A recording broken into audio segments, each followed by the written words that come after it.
بسم اللہ الرحمن الرحیم۔ عزیز طلباء السلام علیکم، امید ہے آپ ایمان کی بہترین حالت میں ہوں گے۔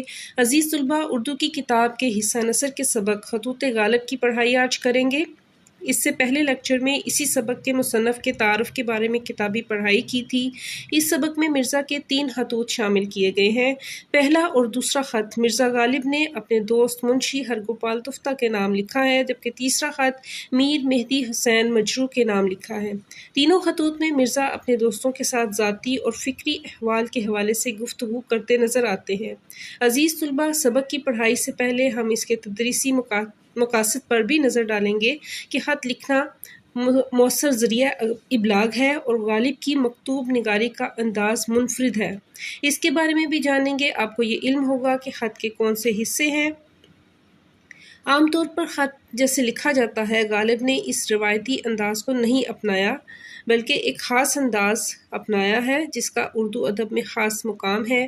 اس سبق کی پڑھائی کے بعد ہم یہ بھی جانیں گے کہ طلبہ خط لکھتے وقت اپنی دل کی بات، معافی الضمیر کہتے ہیں، دل کی بات بے تکلف کہہ سکیں، کسی سے اپنے جذبات کا اظہار کر سکیں۔ آئیے سبق کی پڑھائی کرتے ہیں۔ پہلا خط ہے منشی ہرگوپال تفتہ کے نام۔ خط کی پڑھائی سے پہلے ہمیں یہ بات معلوم ہونی چاہیے کہ انگریزوں نے جب دلی کو فتح کیا تو اس کی اینٹ سے اینٹ بجا دی، تو دلی کی تباہی سے ادیبوں اور شاعروں کی مجلسی زندگی بھی متاثر ہوئی۔ دہلی میں غالب کے بہت سے دوست دوسرے شہروں میں منتقل ہو گئے۔ غالب تنہائی کا شکار ہوئے تو جدائیوں کو کم کرنے کے لیے خط و کتابت کر کے دوستوں کے احوال جاننے لگے اور ایک ایسا انداز اپنایا جو اردو ادب میں خاص مقام رکھتا ہے۔ منشی ہرگوپال تفتہ کے نام لکھے گئے خط کو پڑھنے سے پہلے یہ بھی جاننا ضروری ہے کہ ہرگوپال تفتہ مرزا غالب سے 2 برس چھوٹے تھے، ان کے شاگرد تھے اور سکندرآباد میں رہائش پذیر تھے۔ انہوں نے کول سے خط لکھ کر جب مرزا کی خیریت دریافت کی تو مرزا نے جواب میں خط لکھا۔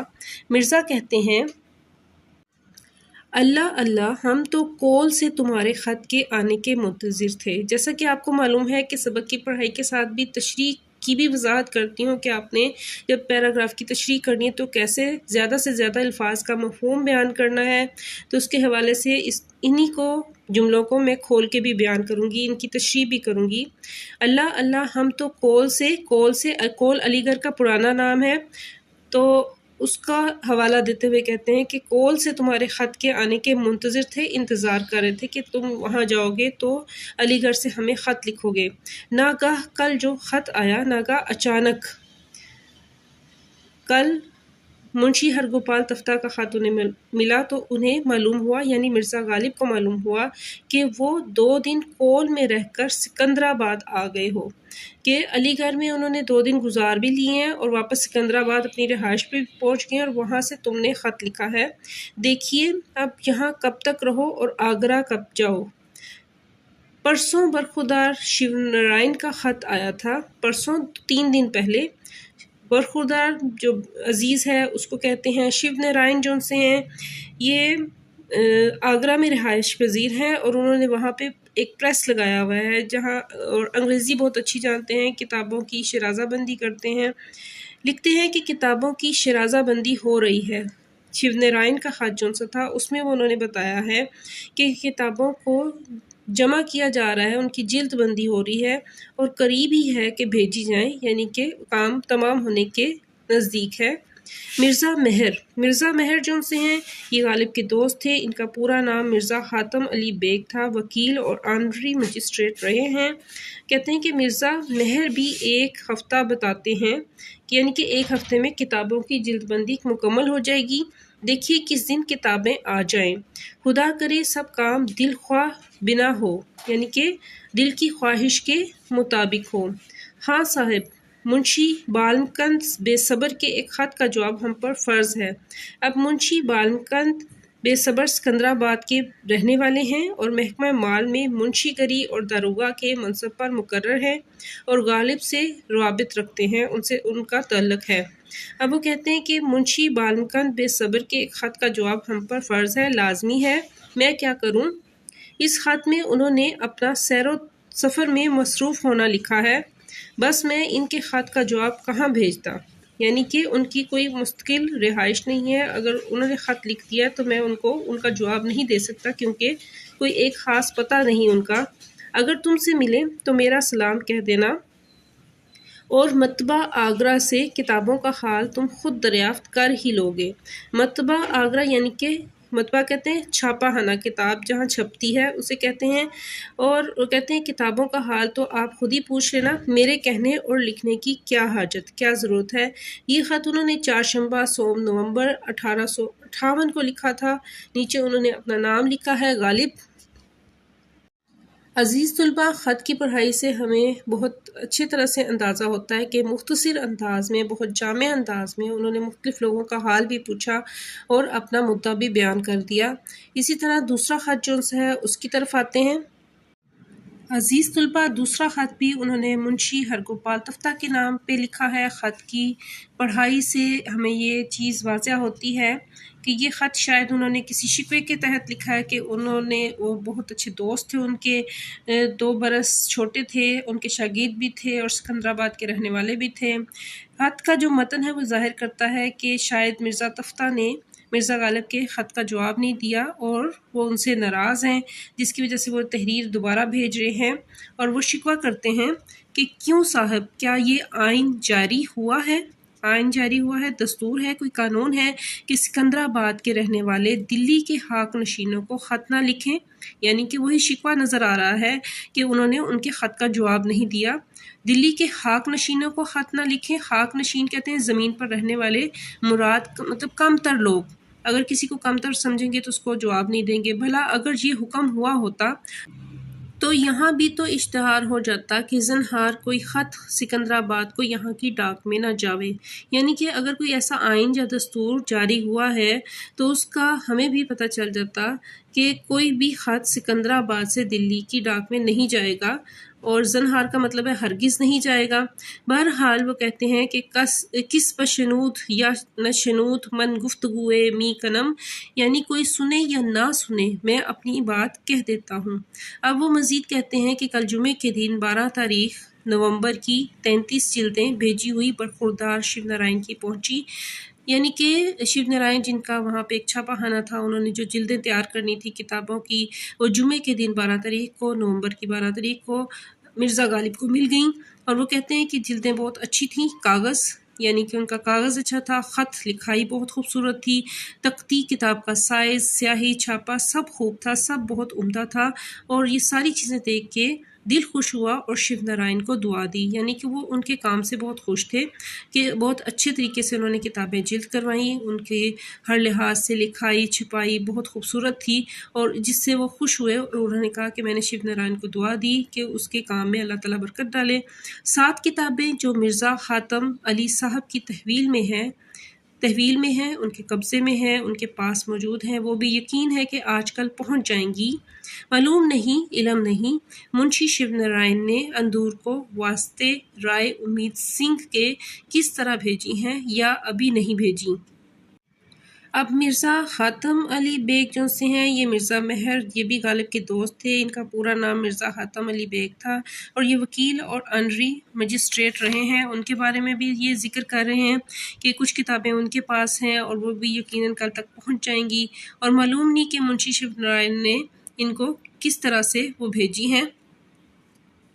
اب وہ کہتے ہیں صاحب تم اس خط کا جواب جلد لکھو اور اپنے قصد کا حال لکھو، یعنی کہ اپنا ارادہ بھی بتاؤ۔ سکندرآباد کب تک رہو گے؟ آگرے کب آؤ گے؟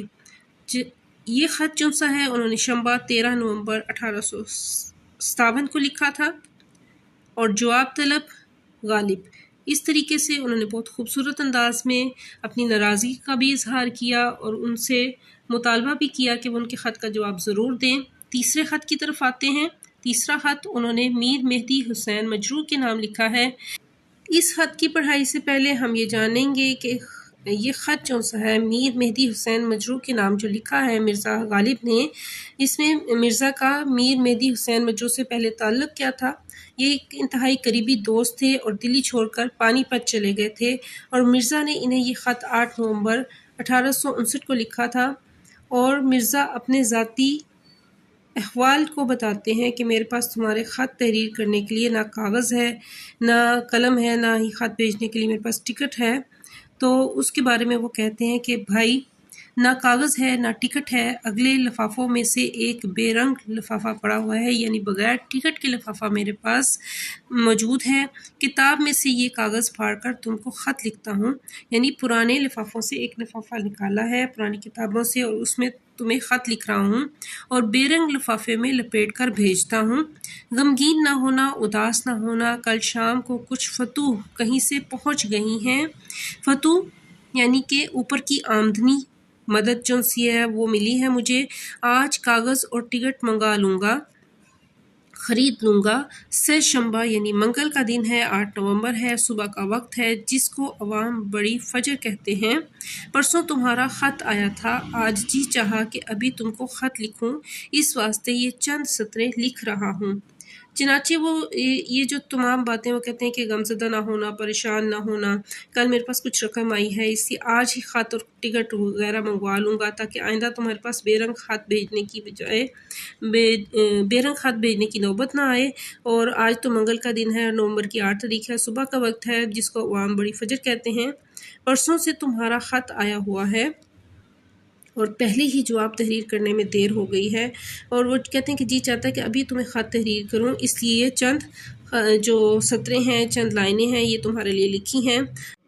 اگلے پیراگراف میں مرزا غالب کہتے ہیں کہ برخوردار میر نصیر الدین پر ان کی بیٹی کا قدم مبارک ہو، یعنی کہ غالب اپنے دوست سے کہتے ہیں میر نصیر الدین کے ہاں بیٹی پیدا ہوئی ہے، اسے میری طرف سے مبارکباد دینا۔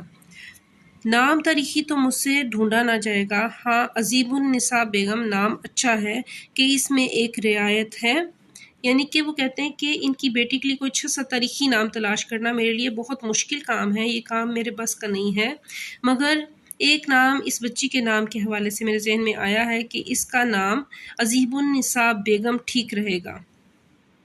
اور یہ جو نسبت ہے شاہ محمد عظیم صاحب رحمۃ اللہ کے نام کی، وہ کہتے ہیں کہ اس کی نسبت سے ہے، اس کی برکت سے ہے، اس کے حوالے سے یہ نام میں نے سوچا ہے۔ مجھتت العصر کو میری دعا کہنا، اس کا مطلب ہے اپنے زمانے کا جو بڑا عالم ہے اسے میری دعا کہنا۔ تم کو کیا ہوا ہے کہ ان کو اپنا چھوٹا بھائی جان کر مجھتت العصر نہیں لکھا کرتے؟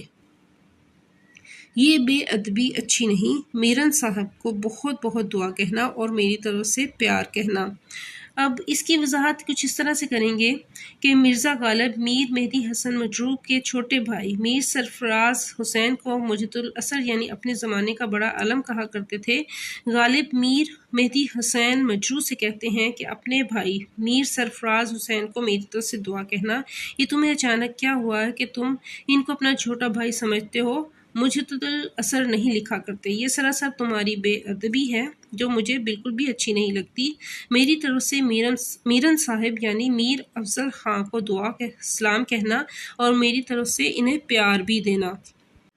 عزیز طلبہ، مرزا غالب میر مہدی حسین مجروح کے نام لکھے گئے اس خط کے آخری پیراگراف میں دلی کے جو شہر ہے اس کے حالات بھی بیان کرتے ہیں۔ وہ کہتے ہیں شہر کا حال کیا جانوں کیا ہے، کہ مجھے شہر کے حالات سے زیادہ واقفیت نہیں ہے۔ پون ٹوٹی کوئی چیز ہے وہ جاری ہوئی ہے، اور اس کی وجہ یہ ہے کہ میں اپنی ذاتی مصروفیات کی وجہ سے اپنے گھر تک محدود رہتا ہوں۔ اگر شہر میں کوئی اہم واقعہ رونما ہو جائے تو دوست اخبار کے ذریعے خبر ملتی ہے، اور آج کل جو خبر ہے، اطلاع ہے، وہ یہ ہے کہ انگریز حکومت نے شہر میں روزمرہ کے استعمال کی ضرورت کی اشیاء جو سی ہے اس پر محصول چنگی جاری کر دی ہے، یعنی کہ ڈیوٹی لگا دی ہے، وہ جاری ہوئی ہے۔ سوائے اناج اور اپلے کے کوئی چیز ایسی نہیں جس پر محصول نہ لگایا ہو، راہداری ٹیکس نہ لگایا ہوا۔ وہ کہتے ہیں کہ غلے اور سوکھے ہوئے گوبر کے علاوہ باقی روزمرہ کے استعمال کی تمام چیزوں پر ٹیکس لگا دیا گیا ہے، یعنی ہر چیز سے ٹیکس لیا جا رہا ہے۔ بقول کسی شاعر کے کہ روز اس شہر میں ایک حکم نیا ہوتا ہے، کچھ سمجھ میں نہیں آتا کہ کیا ہوتا ہے۔ اب وہ کہتے ہیں کہ جامع مسجد کے گرد 25-25 فٹ گول میدان نکلے گا، دکانیں حویلیاں ڈھائی جائیں گی۔ اس کا مطلب یہ ہے کہ وہ کہتے ہیں سنا ہے کہ شہر میں تعمیر شدہ عمارتوں اور شاہراہوں میں تبدیلی لائی جائے گی۔ یعنی کہ جامع مسجد کے گرد جو عمارتیں بنی ہوئی ہیں ان کو ختم کر دیا جائے گا، دکانیں اور حویلیاں جو سی اٹھا دی جائیں گی، اور اسی میں لگتا ہے کہ دارالبقا جو ہے وہ مفتی صدر الدین آزردہ کی قائم کردہ درس گاہ ہے، جس میں طلبہ تعلیم حاصل کرتے ہیں۔ وہ کہتے ہیں کہ دارالبقا بھی فنا ہو جائے گی، ختم ہو جائے گی، اور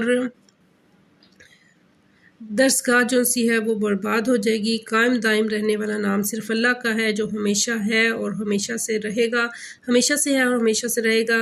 وہ کہتے ہیں کہ شہر میں تعمیرات میں تبدیلیاں رونما ہو رہی ہیں۔ خان چند کا کوچہ شاہ بولا کے بڑ تک ڈھہ جائے گا۔ خان چند کا کوچہ، مزید بتاتے ہیں کہ خان چند کی جو گلی ہے شاہ بولا کے بوڑ کے درخت تک جو کچھ بھی ہے سب کچھ گرا دیا جائے گا۔ دونوں طرف سے پھاوڑا چل رہا ہے، اور اس مقصد کے لیے دونوں طرف مکانوں اور دکانوں کو مسمار کرنے کے لیے پھاوڑے چلائے جا رہے ہیں۔ بقول کسی شاعر نے کیا خوب کہا ہے کہ لوگ ٹوٹ جاتے ہیں ایک گھر بنانے میں، تم ترس نہیں کھاتے بستیاں جلانے میں۔ اب آگے وہ کہتے ہیں کہ باقی خیریت و عافیت ہے، یعنی کہ اتنا کچھ تباہی بربادی کے باوجود وہ کہتے ہیں سکون اور نجات ہے، حاکم اکبر کی آمد سن رہے ہیں۔ اس کے علاوہ وہ کہتے ہیں کہ دیکھیے کہ دلی میں بھی حاکم صاحب آتے ہیں یا نہیں آتے ہیں، اگر آتے ہیں تو کیا دربار بھی لگائیں گے، دلی آئیں گے یا نہیں، آئیں تو دربار کریں یا نہیں، دربار کریں تو میں گنہگار بلایا جاؤں یا نہیں، بلایا جاؤں تو خلعت پاؤں یا نہیں، یعنی کہ تنہائی میں ان سے ملاقات کروں گا، موقع ملے گا یا نہیں ملے گا۔ پنسین کا تو نہ کہیں ذکر ہے نہ کسی کو خبر ہے، یعنی کہ اب وہ اپنی پینشن کے بارے میں بتاتے ہیں کہ میری پینشن کا تو کہیں ذکر بھی نہیں ہے اور نہ کسی کو اس کے بارے میں اطلاع ہے۔ دراصل دلی پر انگریزوں کے قبضے کے بعد غالب کی پینشن بند ہو گئی تھی، جس کی وجہ سے غالب انتہائی فکر مند نظر آتے ہیں، اور اس کا ذکر انہوں نے اپنے خط میں میر مہدی حسین مجروح کے نام جو لکھا تھا اس میں کیا ہے۔ یہ خط انہوں نے سہ شنبہ 8 نومبر 1859 کو منگل کے دن لکھا تھا، اور یہ جو خطوط ہیں یہ ماخذ ہیں ان کا غالب کے خطوط مرتبہ ڈاکٹر حلیق انجم کی جو کتاب ہے تصنیف ہے ان میں سے لیے گئے ہیں، لیکن ان کے مصنف مرزا غالب ہیں۔ عزیز طلبہ، سبق کی پڑھائی بہت دلچسپ تھی، بہت اچھے انداز میں مرزا نے خط لکھے اور اپنا مدعا بیان کیا۔ نئے لیکچر کے ساتھ پھر ملاقات ہوگی۔ میرے چینل کو لائک کریں، سبسکرائب کریں، شیئر کریں۔